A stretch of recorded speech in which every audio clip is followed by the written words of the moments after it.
off top. Guess what? Jeff Saturday's not the only champion in here. His son, Josh, be whooping. Play the music. This is the Domonique Foxworth Show.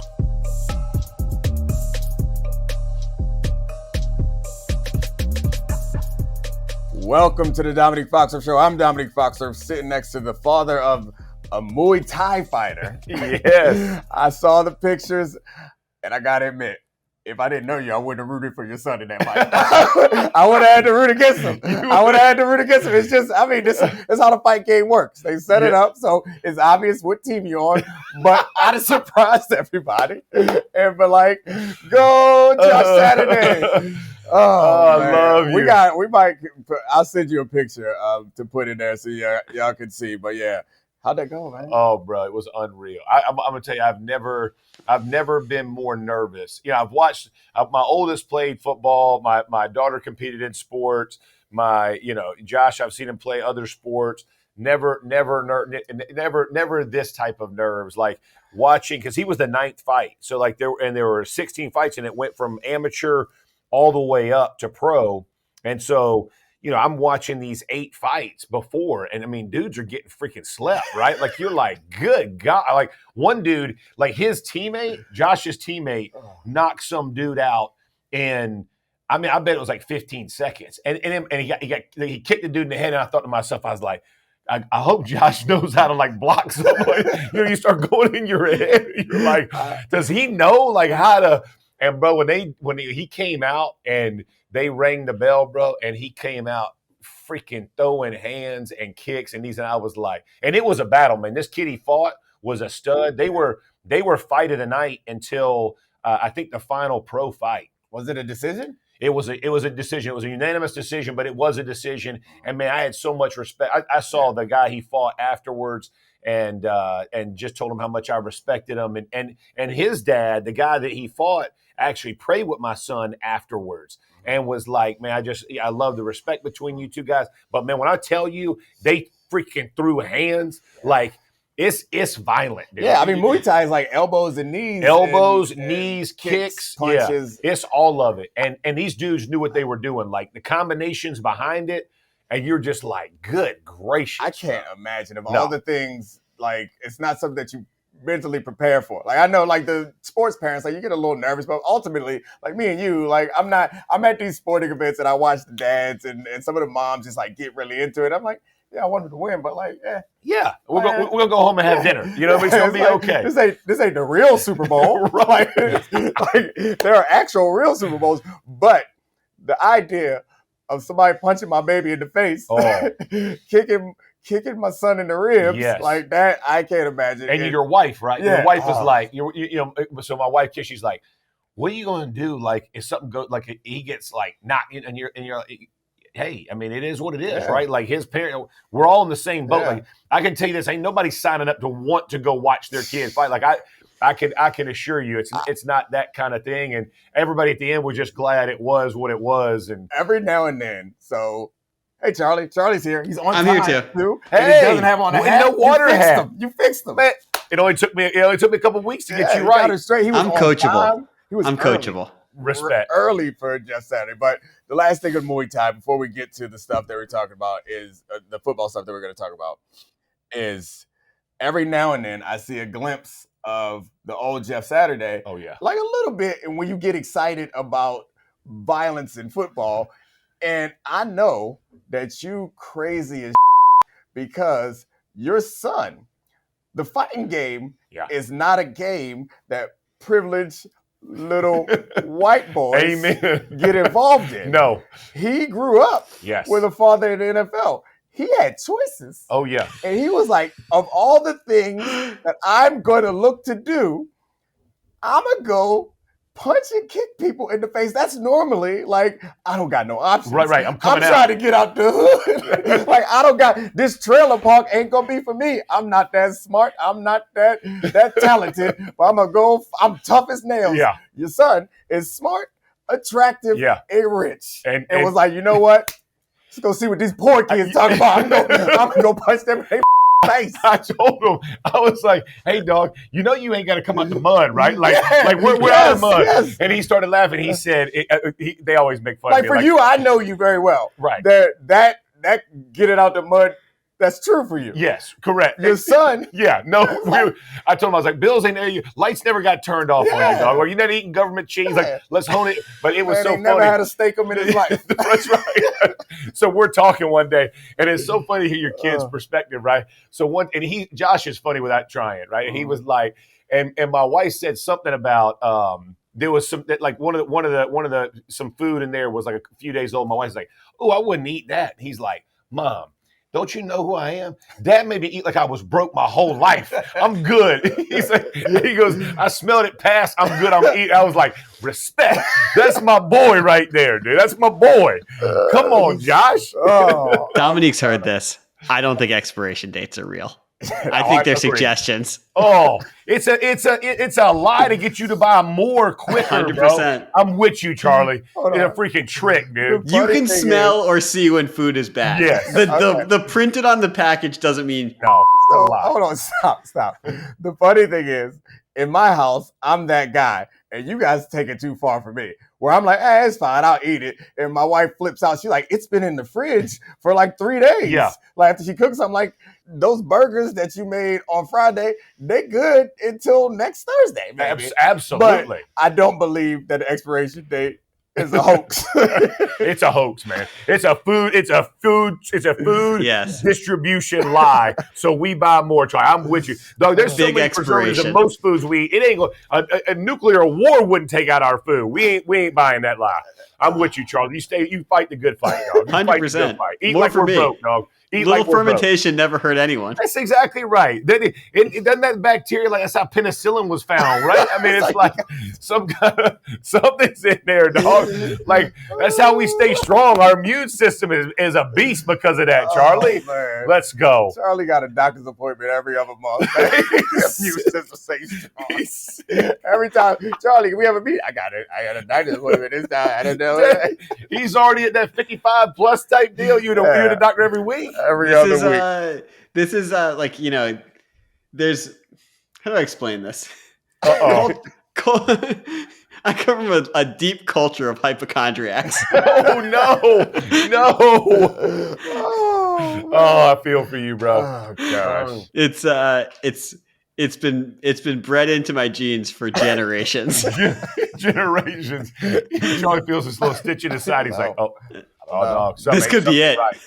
Does this feel like a lump? He's asking his wife. Does this feel like a lump? Hey, there's a lump right here. Something's not right. Oh, man. I got you. I see you. All right, let's talk ball. So we did this earlier in the season. We'll do this again heading into the playoffs. But I'd asked Domonique about an exercise of like, can you narrow down the teams that you really believe can win the Super Bowl? Because in years past, it's been more obvious. It's been the Chiefs plus the Bills plus the Ravens plus whoever is atop the NFC. This is a really interesting year where some of the blue blood NFL teams feel closer to the pack. Some of the best teams in the AFC don't have quarterbacks with a track record of success in the postseason. The NFC seems stronger than the AFC for the first time in a long time. So, Domonique, I'm going to let you roll through this. I have a bunch of questions. We'll discuss as a group, but do you want to take us through your cutoff, your teams that you really believe that could actually win it? All right. I'll give you the list of teams. The NFC, it's Eagles, Rams, Seahawks. Oh, wow. Okay. Right? AFC, Broncos, Pats, Colts, Chiefs. Okay. So you took the Niners out. You don't think the Niners, even with Purdy back? Yeah, I mean, the Niners, they've been playing well. Injuries on defense scare the hell out of me for the Niners.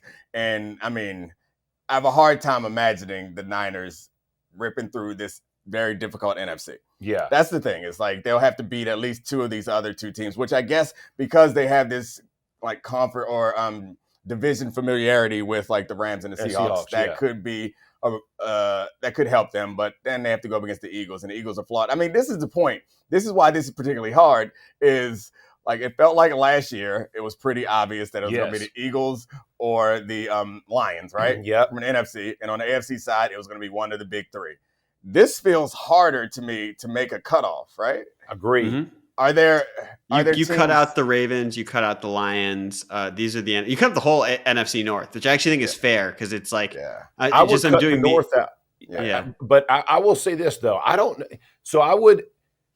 I have 8. I was trying to think of it just quickly. I have 8 teams, but see, I would keep the Lions in it. It feel like this is a game who could win the Super Bowl, and I think maybe we should change the words because like could win the Super Bowl is different. I don't know. Forget what. This is where I think the Lions are different from me. The Lions are different from me is if they can find form. I think personally they have gotten away from Montgomery, Gibbs, Hammer. Right? Like Montgomery is playing sparing, in my opinion. He's sparingly getting used, which leads to in my opinion, a softer Lions offense, right? Where I would want to see more touches from Montgomery. Let's play more smash mouth. Let's get, I don't have a problem with Dink, but if they don't get back to that, I would agree with you there. And I liked your other ones. I think the Eagles, the Rams, the Seahawks. So can I push back on the Lions for a quick second? Yeah. And with that, we should note that part of the lack of Montgomery has been they've had some unevenness with the interior offensive line with Ratledge, Mahogany, injuries to that. Ratledge being such a young player. It's like, it's a show maxim. Look at the best offensive lines, in particular, look at the interior. But you could say that. You could go to the Seahawks and say the same thing. Right? The Seahawks don't. They run it. They don't run it well. Yeah, they don't run it well at all. Yeah, I think they're like 29th or 28th in EPA for rush, and I think that combined with their quarterback concerns, like I feel like the more I thought about this process and started doing research about it, rather than just going off of vibes, like. I feel like out of respect, I have to put the Seahawks in, but their inability to run the ball combined with the quarterback situation is scary for me for the Seahawks. But for the Lions, it's the ridiculous amount of injuries in the secondary that they have right now. And they seem like they always have it. And they could overcome some of these things, but it's also like, as much as I like Jared Goff, there's limitations to what he can do. His lack of athleticism, and also like we've seen him, he has a little bit of the same situation that we have for Darnold when the other options aren't there and we need you to be the guy, can you be the guy in the big moment? So like I kind of hate that as analysis a little bit because it's like a clutch gene nonsense, which I kind of believe is foolishness, but we have seen him there's a tier of quarterbacks that he's not in. Yeah. This is what's fun to me. So that when you say that to me, I put the Broncos in that same category. Right. I trust their defense implicitly. I love I think their play caller is as legit as it gets. He's going to find easy ways for you to score or to find ways to get points. But their quarterback makes me nervous. I think he's going to be an absolute stud. I think he's working his way to it. I think there's a time where he's errant with the ball. And when you play good defense after good defense after good defense, which typically exemplifies the playoffs of some sort, that margin tightens so much you can't get away with it. You know what I mean? And so that's the part where, like I would say, the Seahawks for me and the Broncos for me, I either got to take them both out or I got to keep them both in. The Broncos they aren't good at running the ball, but they are like respectable at running the ball. The Seahawks are terrible at running the ball. Yeah. And I think but neither are just going to take – they're not the Colts. They're not going to rely on Jonathan Taylor. They can't go say I'm going to average over 100 a week. You know what I mean? This is why the Eagles and the Rams, I think, are like separate themselves because the Rams have a quarterback that we have seen elevate everything around him, and the Eagles have plenty of talent offensively that we believe that they can, even though it's not. And we've seen that quarterback in the biggest moments elevate that team. Yeah, And what about this part for y'all? Because I think this part goes under discussed. So we're what we just finished week 11. Mm-hmm. This to me feels a lot like what Josh Allen and the Bills did. Like where they don't run their QB, right? They try to protect their QB. If I'm Sirianni and Patullo, like my QB run is about to get implemented heavy, bro. Yeah. Like our run game, we're going to start averaging another 50 plus a game because Hurts going to start toting it, bro. And like maybe we're not quite there in 12, but as you progress on, I'm just telling you that would become more part of my game, and moving him out of the pocket within that to open up some flood concepts, with my offense. I think you don't want to do it through the season because you don't want to lose them. Right. But as we're getting closer to the playoffs and you're seeing home field advantage take shape, the things you're looking at, I'm just telling you right now as a staff, I'd be like, hey, when are we going to start letting this rip? So I have a bunch of questions. The Eagles point's really interesting because obviously their run game has not been working, and that's a huge part of AJ Brown's concerns with the offense. It's like, why am I not getting the ball while this isn't working? While we chase the ceiling of this run game that we had last year. But in the short term, how much of the QB run is line dependent, is conflict dependent or is it just conflict dependent with Hurts and Barkley? Because they're going to be without Lane Johnson for a little bit. Juergens has been banged up. Dickerson's been banged up. Their offensive line, it's almost a miracle that their offensive line has been able to play B+ football for sure. with half of the line. And they got 5 studs. We know that. They have insane talent in that unit, but they're missing a lot of guys, or guys aren't playing at 100%. Yeah. And is this something that you can actually dependably be like, we can just turn this faucet on? We can get QB run going to open things up when there is the right side of that line. That's going to be like that's going to be a focal point of when we're watching the Eagles offense over the next few weeks. Yeah. I don't know how you feel about it. I'm going to tell you, it is more concept driven than player driven, right? And you're actually helping the tackle. You're helping him. He can sift to the next level. He can read things differently. He doesn't have to be as proficient in the run game. It's not like strap it up. I'm going to have to go reach head outside, offhand inside, drive the guy 5 yards. It can be flash, get him to come up the field. I'm going to sift to the next level. And Hurts now reads him. He collapses. I'm bouncing outside. So I think you're actually helping that side of the line by implementing those things as opposed to putting more pressure. Yeah, that's what I would say is it's not dependent on how good they are. No matter what, you're made better by that because it's like essentially adding an extra blocker. Correct. Your O-line will have to block one fewer person because presumably the quarterback will be responsible for somebody because they have to respect it. Or if they don't, then the quarterback is out the gate on the zone read, or if it's a QB power, I feel like on third down in the red zone, last couple of weeks, they went to the draw on third down. QB draw. Times, he had one fumble. Cooper knocked it out, but it was a sick run.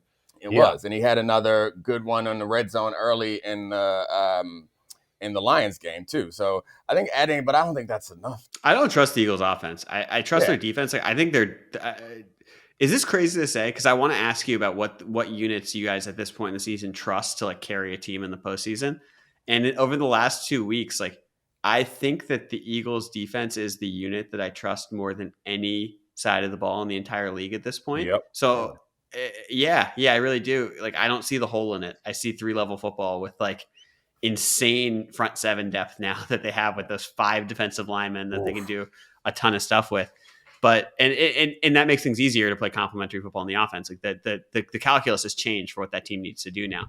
But when I look at this, it's Broncos defense is obvious, Seahawks defense, Rams pass rush, maybe even Rams offense, Colts running game, Eagles defense is what are the units that you guys see from this group? And I'm gonna do your list again one more time, Domonique, for the audience. Of it's Eagles, Rams, Seahawks, Chiefs, Patriots, Colts, Bills, Broncos. From that group, are there elite units that you trust more than others? I took the Bills out. Oh, sorry. You took the Bills out. Sorry. Not updated document. See ya, Bills. You're not winning.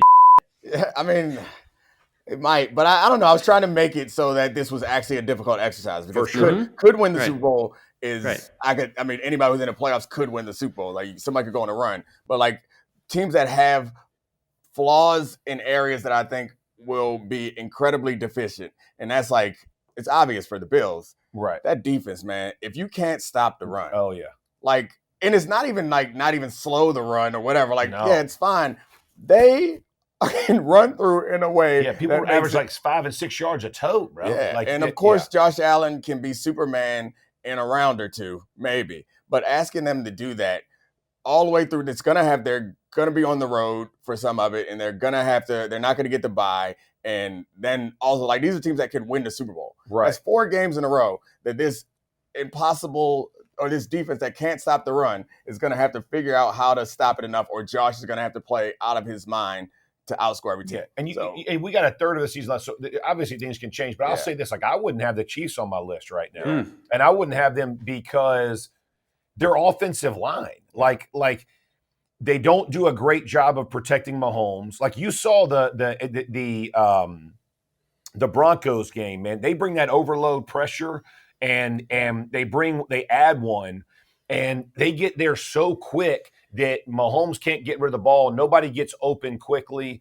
And even the offensive, they get pushed around. And so they can't run it. So if you can't run it, you can't balance it. Now everybody's pinning their ears back coming after your QB. Like that to me, I haven't seen what I expected out of the Chiefs.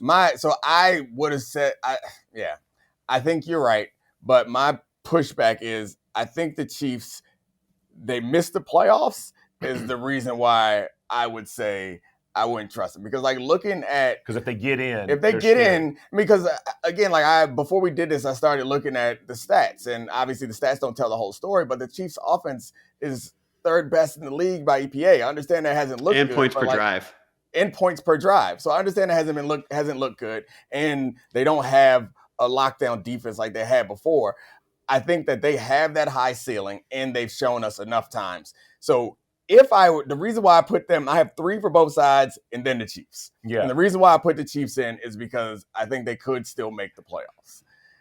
I'm not sure if I'm making complete sense. No, I think the Chiefs thing is them off is because they might miss the playoffs because their situation is pretty bad considering that they don't have very many tie-break advantages. They really can't afford to lose this weekend to the Colts. Yeah, they can't lose to the Colts, and they really can't afford to. If they want to guarantee that they get in the playoffs, they got to win the rest of their games, which may not work out. And so, I don't know. Get them in.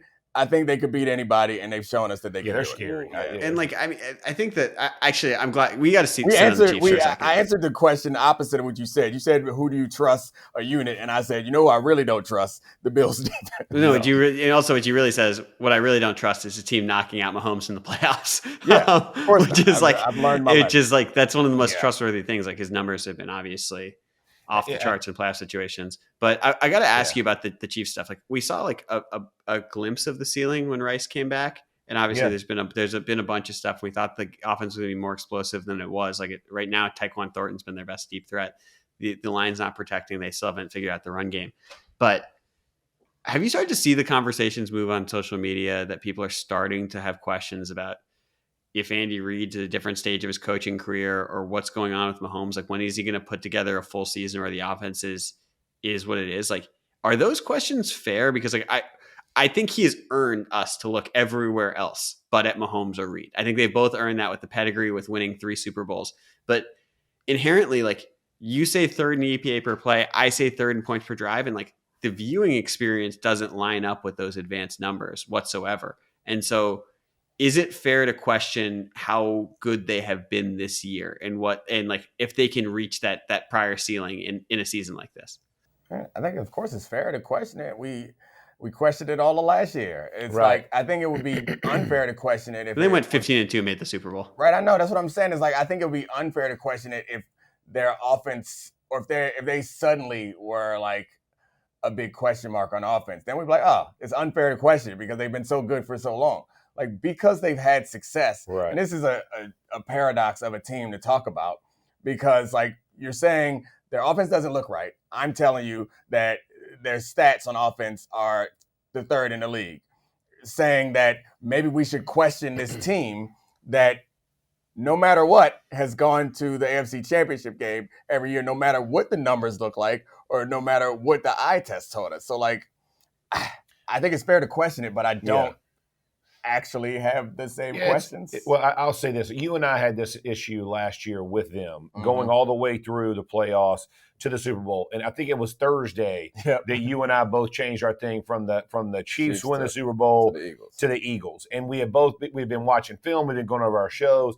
And I remember you and I talking going, man, like the Eagles O-line is just vicious. And they're, and I remember both of us going, we know like the factors that matter in the game. Right. What I can tell you is when I turn the tape on, Mahomes isn't comfortable. He is sped up. You can see his head speeding up. He's trying to get the ball out. He's trying to do things on time because he knows pass rush doesn't have to always get there to be effective. It's the threat of it getting there that makes you unproductive. And he's making bad decisions at times in big moments of games, right, which is rare for him. And I think it's because those things add up. And I'm just telling you, there is a fatigue on quarterbacks after everything is asked and expected of you. And there's very few plays he just turns around and hands it off. Just take a play off, bro. Like, let your mind, and there's something to that. I'm just telling you that this guy's played, I don't know how many seasons he's played in the seasons he's played, if you know what I mean, right? Yeah. Like a whole extra season. It's a lot of football, man. And there becomes a point where, man, the other guys got and those games were high pressure games. Oh my gosh, it's not like I could imagine. So I believe that to be true, but it's also like, what are you actually asking us to not believe in? And that's the hard part, is because when you ask, I think he's played worse. Like, this has been multiple regular seasons where he hasn't been an effective deep passer. They haven't been able to create explosive plays, and agreed. All it's good. You're right. But what you're asking, so I'm just wondering what how we explain it. I'm not asking for a defined ceiling on it. It's just no. This is you weird. Are though. You are kind of asking for defined ceiling, and for all the, I feel like I got a message. You get for all the teams. Jeff's got more work to do. He's going to do a call, but so he can go tell them the same stuff he just told us. I think we have to give a reason why any team is out, why they're out, and any team that's in, why they can overcome whatever is the reason why they would be out. And so for this team, it sounds like you're approaching something that is hard for me to accept, which is like, the reason why you're saying they're out is because of the limitations that the quarterback. That's not what I'm saying. These are parallel discussions going at the same time. Within the fact that I understand that the defense isn't quite as good as it is this year, they don't have as much luck in one-score games. The offensive line is still not what we hoped it would be with their rebuilding at this offseason. They still don't have weapons. All of those things are true. I know Mahomes to be one of the best players in the history of the NFL. I'm not saying he's limited. I just don't understand why he has played at this weird level the last two regular seasons and dipped into it in the past one, where when we first saw him come onto the scene, he was one of the best deep passers in NFL history. And of course, they had Tyreek Hill, they had prime Travis Kelce, they had Kareem Hunt, and there are things that have changed. But we thought that that different production, it's just weird that it's gone this far. I would ask you this as a follow-up on this. If you swapped him and Josh Allen, would the Chiefs offense be better? Better than the third points per game and third in EPA per play or per game? That's the hard part for me. Yeah. I get what you're saying. How much better can you get? It's weird that this season does feel like this season is about defense. And I do understand what you're saying. The problem is, I don't disagree with anything you're saying about his play, and it's surprising we don't understand it. It's weird because he was so great, and now he is really great in the playoffs. But that's why I kind of came to the position that I came to, is as long as they're not eliminated from the playoffs, this is a team that I have to take seriously, because they've done it year after year. The last 2 years, they got to the Super Bowl, won it once with an offense that was not very good. Mm-hmm. And I would get into the territory of it factor and stuff, and I don't like that as analysis, and I'm not using that as analysis, but they've proven it to us enough times that, and to the point, the numbers aren't bad. What we're seeing, I agree with you, but it's not as if they're just awful. It was just a couple weeks ago where I don't think they're awful. I don't think, for the record, I think they're in the Super Bowl circle. We talked about this ahead of time. I think they can obviously win the Super Bowl. I'm just we're parsing here. We're parsing here.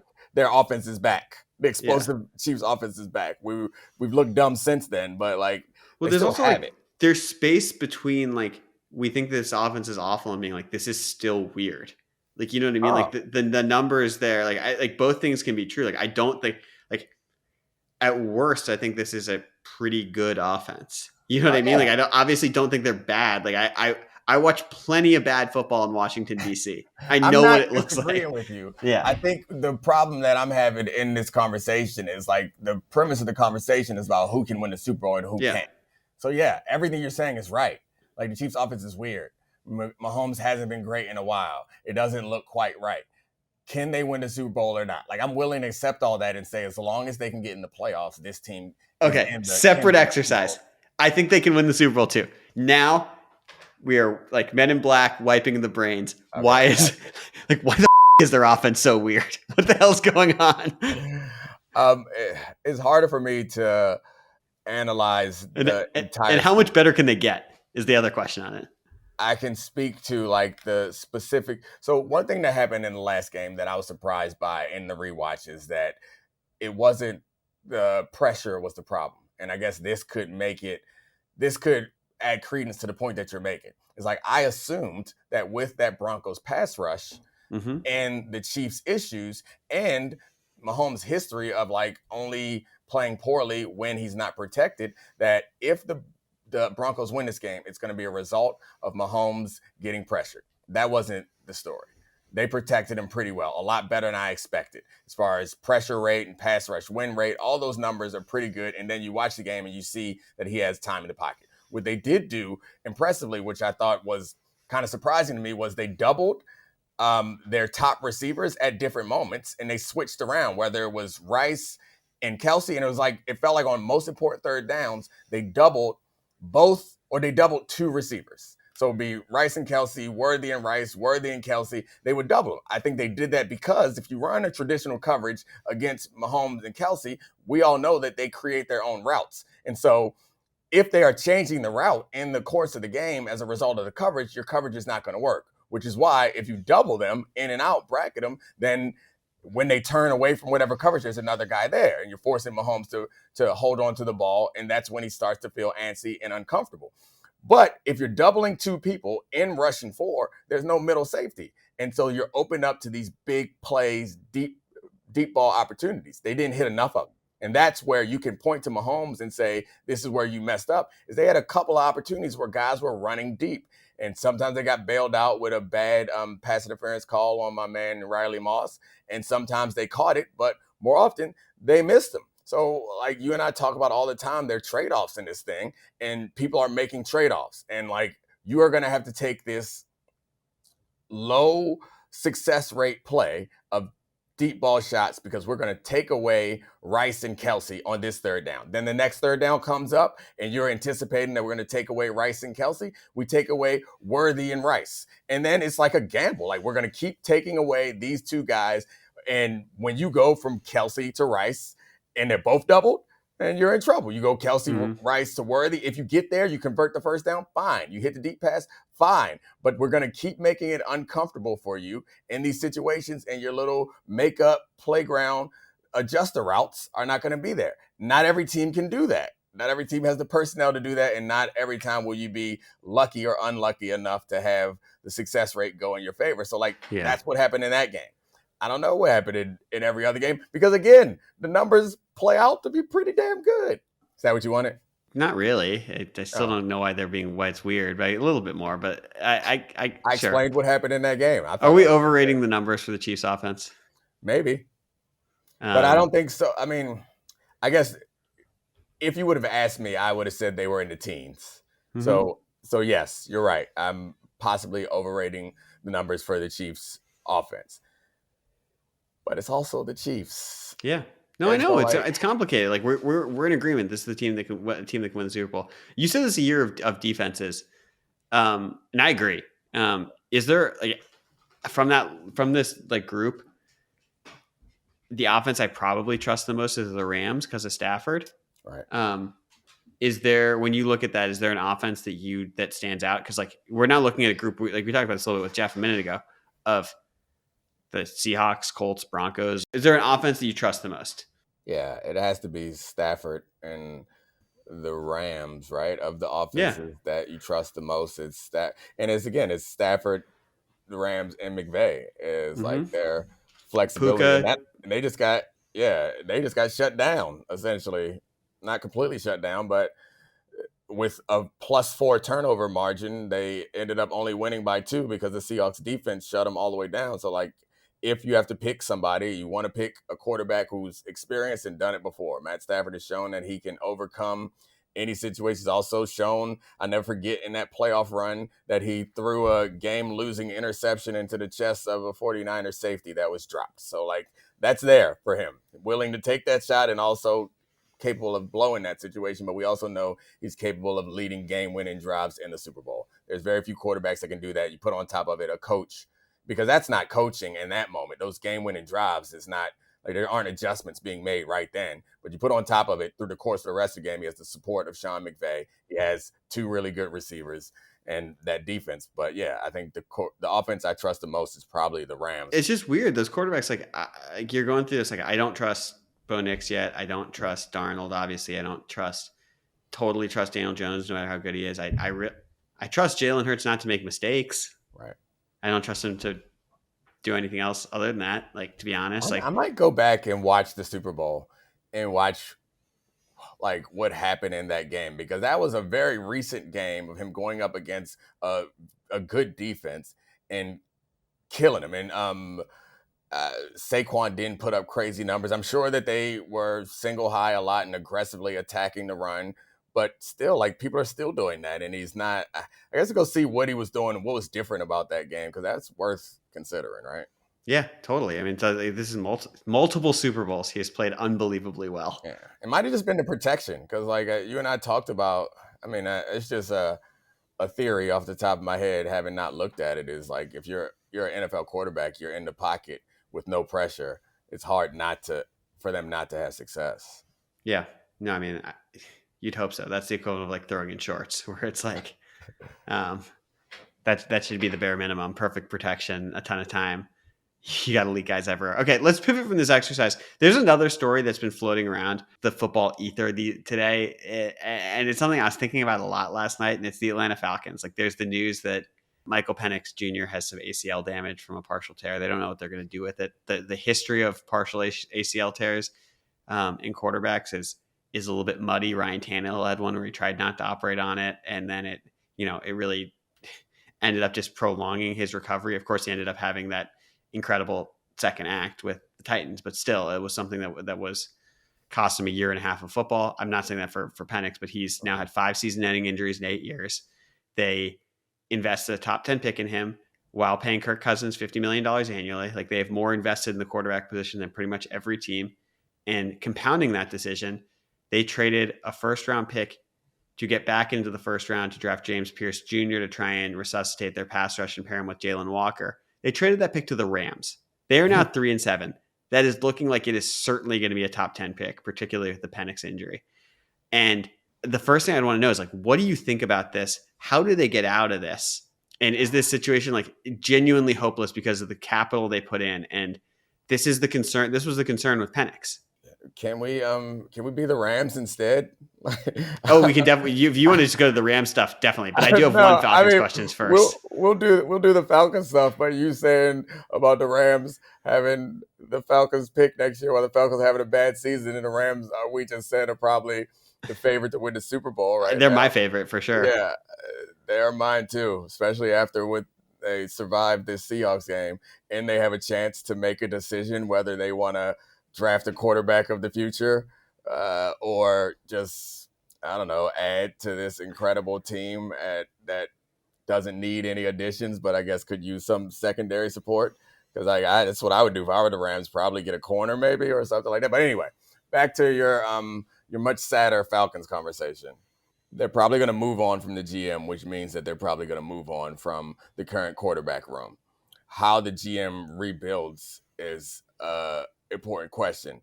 I think it's hard to answer, because I could see an argument for, we have talent, the defense is getting, or is much better than it was and moving in the right direction. We don't have a first round pick for a quarterback, but we have a pretty good offensive line.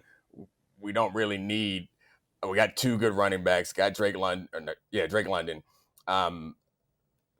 Kyle Pitts never really turned into the tight end weapon that you wanted him to, but you could use another receiver maybe. But I could see someone saying, we just got to find the right quarterback. The problem is, how do you find the right quarterback when you already have a first round pick in the room and you got a bunch of money committed to Kirk Cousins? You got to try to pull the Sam Darnold from the Vikings. Mac Jones? Mac Kyler Jones. Murray? I assume, but Kyler Murray seems reasonable. I'm surprised you didn't bring up your buddy Anthony Richardson yet. Oh no. I want him to be happy. I don't want to send him to Atlanta. I've got Minnesota. I've got my sights set on Minnesota for Anthony Richardson. My guess, so Mac Jones, they would have to trade for him, right? Because he has another year on his deal. I think they would have to trade for him. And they still have another year with Penix before they have to decide on the 5th year option. But he's played 12 games. He's been bad in them. Yeah. He's going to be 27 years old next year. Hurt, honestly. Yeah, he's been good in spurts. He was good in a couple games last year too. It's the totality of his 12 games has been massively disappointing. I don't want to be a dumb fan and assume that you can just sign Mac Jones and he'll just come and play. There's a chance that the trade compensation rises because given how these kind of retread quarterbacks have had success and he played well to Shanahan, that value is going to rise. And I'm not sure that he goes anywhere without signing a long-term deal. Right. Because whoever acquires him is going to want to do that. And I don't know that you have the money to compete to do that. So I'm going to go ahead and say that Mac Jones is an unrealistic option. It's all weird because they're invested more in the quarterback position than anyone in the league. So it's like any one of these, you still have this poison pill of the room you have. Right. Where it's complicated. You don't have picks. Yeah. I mean, you can... if you got the money to do it, you can restructure some deals and make some room. I'm less concerned about I get it. There are limitations, but I'm less concerned about making it happen than actually finding the prospect. I think Kyler Murray might be a realistic option. That would be an interesting offense. If nothing else, I don't know that it would be all that good. And if I'm a new GM, I want to reset, which then opens up the door. They can get out of Kirk Cousins after this year. Yeah. With $35 million of dead cap. All right. I mean, it's still the dead cap. It's getting out of it is not the problem. It's the problem that it puts on your roster construction. The dead cap number is still a number. I would say. I mean, his cap hit next year would be $57.5 million. Oh, because they're in bad shape. Jeff's back.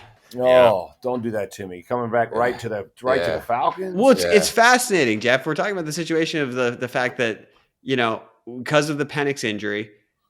Because of what they've invested in the quarterback room, because of the first round pick they traded to get back into the first round for James Pierce, it's a really hard way out for this team. And I'm going to pitch you one way out, and it's going to hurt both of your souls, but I think it's something that we need to talk about.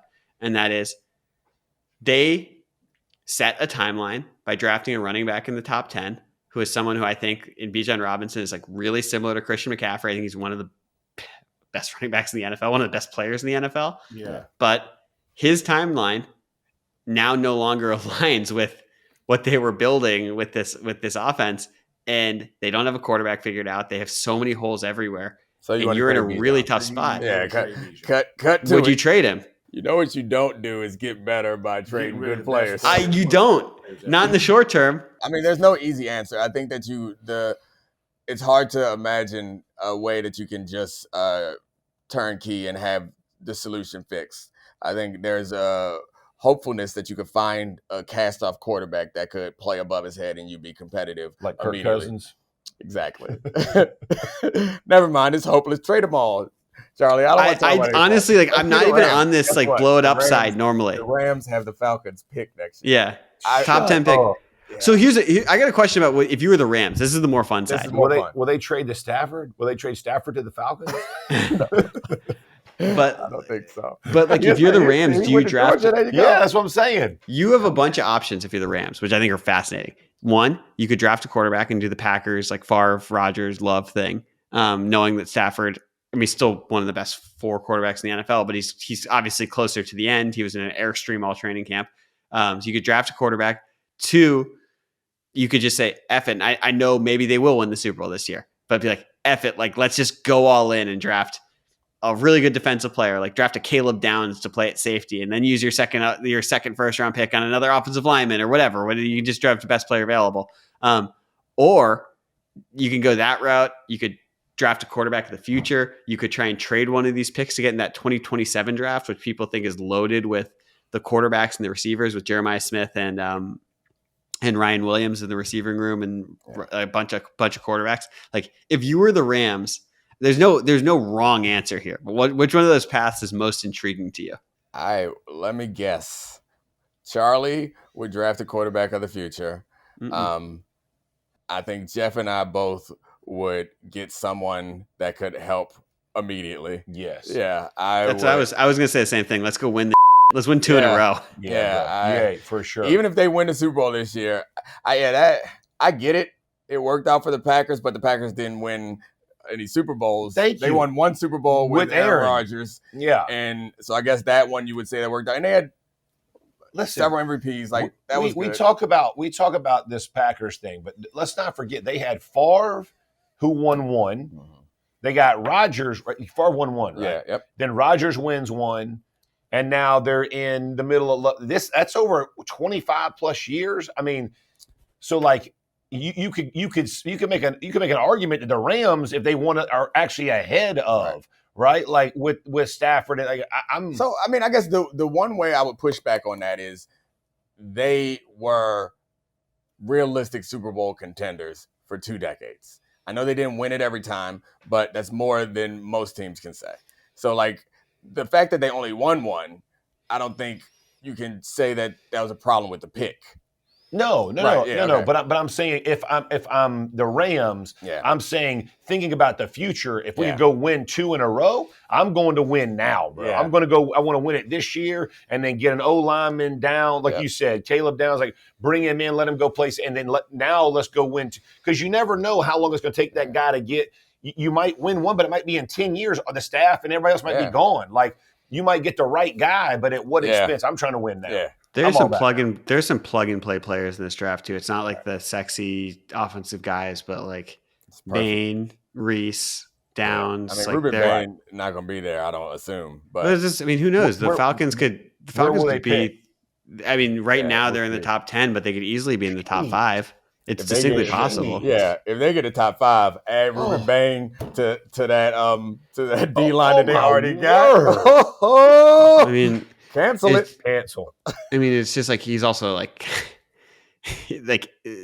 just the versatility of imagining him with Byron Young and Jared Verse. It's like that would be just a ridiculous pass rush rotation. And the thing is he would be getting there at a perfect time, right? Like Verse is he'll be in 3rd year, right? Like you're starting to hit prime, like where guys really understand because it's as good as defensive linemen typically can be. Their first year, they got a lot of learning, man. Yeah. Like gap control, being sound, where the pressure pass rush moves. Yeah, and like not running past the passer, right? Like leaving a lane open. Like there's a lot of things they got to think of that in college they just pin their ears back. Yeah. So there are some things. And then you bring in a guy and you already have a good D line, you can put him in on pin your ear back down. Exactly. Like, all right. You're just going to be a pass rush. That's right. We're developing you for this. And now you're a freaking dog, dude. Yeah. Oh, and that's goodness. That's why part of the reason I love Byron Young so much. It's like, you can play off ball, you can play the edge. And also, he stands up against the run. He's so strong. And that's like, dude, and he's a 4-4 guy. Like, I think when they got him in the 3rd round, they probably thought he was just going to, get after the quarterback. There was a dude who played for the Panthers, who played for the Colts too. And Sean was his first name. I can't think of his last name. Bro, he was a freaking load. Like he played the edge, but he would stand up, and you go to block him, dude. He freaking thump you, dude, and just butt press and hold. And you're like, that's what like. It's impossible to move those dudes, man. You can't create enough force to get those guys and catch them. Those dudes are nightmares, man. They're absolute nightmares. I enjoy being the Rams a lot more. This is more fun. I don't want to be the Falcons. They could add another receiver. It's so funny. I got one more hypothetical on this. All right. Did we end up getting the Falcons better or no? No. We gave up on them. we quit. We quit. We gave up. We all got fired. Yeah. We're like, we can't figure it out firing. We tried. Assistant GM. We're now assistant GM for the Rams after we got fired from the Falcons. I feel better too. We all feel now we got good energy. Let's go. So our meeting with the owner, and he was like, "How you gonna fix it?" I don't know, man. Like, what do you think? I got to bring up one more hypothetical that will almost certainly never happen, but in my brain, it makes sense. I know what you're going to say. They trade the 2 first-round picks this year. I'm done with Hold on. And try it. I don't know what else you'll need. Maybe you have to throw in a verse or something. Go get Myles Garrett. No. Myles Garrett's the best. No. They are the them picks team. That's the best defense. Like, he's having one of the best defensive seasons I have ever seen. Ever. I mean, Jeff said no. You piqued my interest a little bit. Hey, if you can tell me a formula that gets Myles Garrett. Graziano said 2 first-round picks at the deadline might have gotten it done. Oh yeah. Well, I would create a time machine and go back and say why they didn't do this when it was a possibility. Yeah, for real.